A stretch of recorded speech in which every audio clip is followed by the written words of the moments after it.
নমস্কার বন্ধুরা, moms kitchen বেঙ্গলিতে আপনাদের স্বাগত জানাই। বন্ধুরা, রোজকার একঘেয়ে খাবার খেতে খেতে আমাদের কারোর ভালো লাগে না। আমি আজ যে মশলাটি তৈরি করব সেটি নিরামিষ এবং আমিষ দুই প্রকার খাবারেই আপনারা ব্যবহার করতে পারবেন। আর এই মশলাটি ব্যবহার করে সাধারণ খাবারও কিন্তু অসাধারণ হয়ে উঠবে। মশলাটি তৈরি করে আপনারা সারা বছর সংরক্ষণ করে খেতে পারবেন। তবে চলুন আর দেরি না করে ভিডিওটা শুরু করি। ভিডিওটা শুরু করার আগে আপনাদের বলবো ভিডিওটা প্রথম থেকে শেষ পর্যন্ত দেখার জন্য। আর ভিডিওটা ভালো লাগলে নতুন বন্ধুদের সাথে অবশ্যই শেয়ার করে তাদের দেখার সুযোগ করে দেওয়ার জন্য।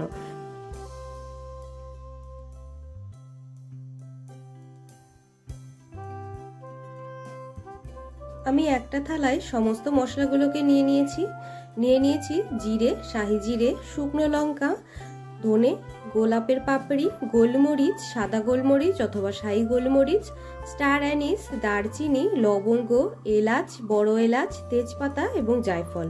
সমস্ত মশলাগুলোকে এখন আমাদের শুকনো খোলায় ভেজে নিতে হবে। আমি প্রথমে গ্যাসের ওপরে প্যান চাপিয়ে প্যানটা গরম হওয়ার পরে শুকনো লঙ্কা আর তেজপাতা দিয়ে দিয়েছি। তেজপাতা শুকনো লঙ্কাটাকে আগে আমি ভালোভাবে শুকনো খোলায় ভেজে নেব।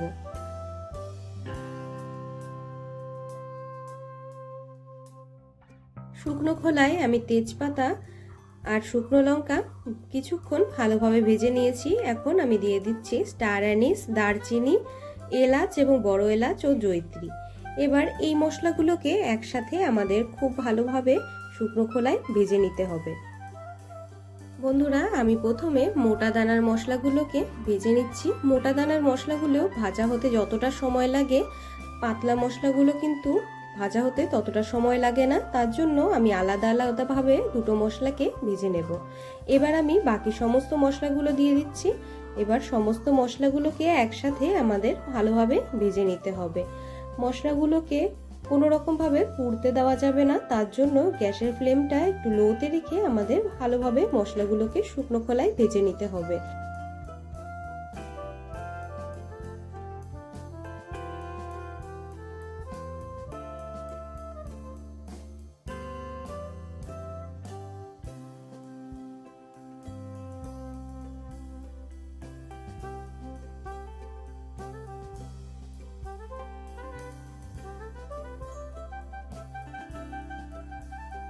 মশলাগুলোকে আমি শুকনো খোলায় বেশ কিছুক্ষণ ভালোভাবে ভেজে নিয়েছি।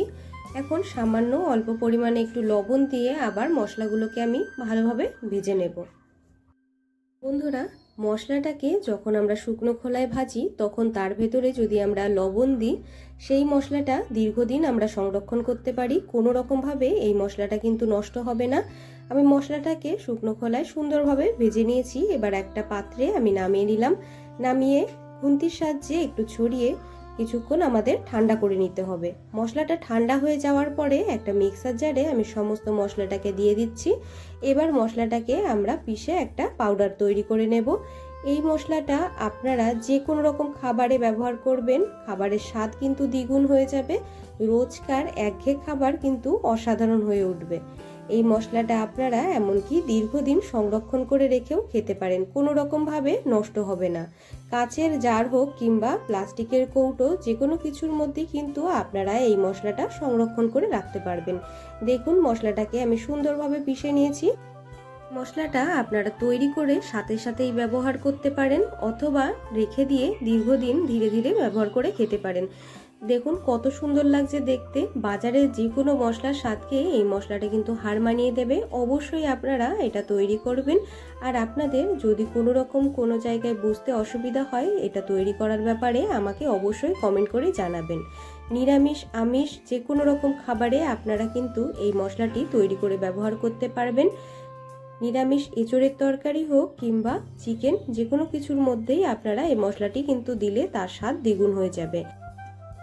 রোজকার খাবারের স্বাদ বদলানোর ভাজা মশলাটা আমার তৈরি হয়ে গেছে। মশলাটাকে আমি একটা কৌটার মধ্যে তুলে রাখছি। আপনারাও এই রকম ভাবে দীর্ঘদিন সংরক্ষণ করে খাওয়ার জন্য কোনো রকম পাত্রে আপনারা তুলে রাখতে পারেন।